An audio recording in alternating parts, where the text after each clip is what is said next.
School shootings are becoming more prominent. Violence makes the headlines often, and the more our world advances in technology and weaponry, the more we are faced with difficult questions. Will this be a safe place for our children to live in? Are we taking enough measures to be proactive? And how can empathy be taught and prioritized? Although killing seems like a cold-blooded act to commit, according to Lieutenant Colonel Dave Grossman, humans are actually not naturally born to pull the trigger. Unfortunately, film and media still have a long way to go when portraying the act of killing in an accurate manner. War films, for instance, often misrepresent this action. Although soldiers in training may fear dying in war, they also fear having to kill people. This is why veterans often suffer from PTSD as a result. The severity of the trauma will depend on factors, like how close the person was to the victim and what weapon they used to kill them. Depending on the proximity to the victim and the type of weapon used, the trauma can be either. The further away the victim is, the easier it is for the soldier to detach himself from the action he commits. Grossman also points out that the distance helps the soldier dehumanize the victim when they can't see their face clearly.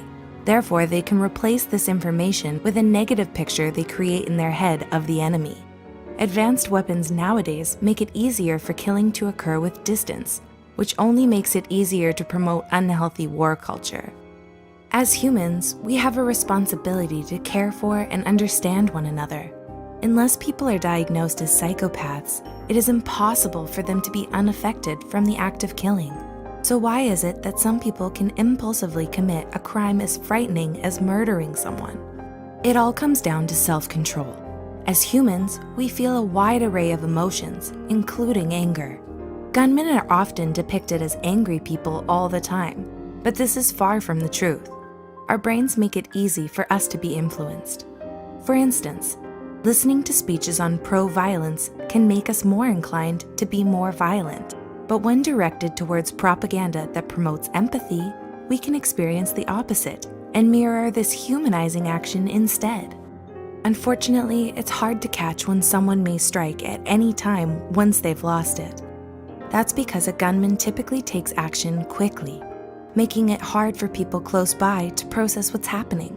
Often, the violent crime itself is a desperate act of communicating their anger and frustration. So if one wants to catch them in time before anything fatal happens, it's important to reach out and check in on them. Never underestimate the power of a calm moment, no matter how brief. It might just be enough to save someone's sanity. Thanks for watching.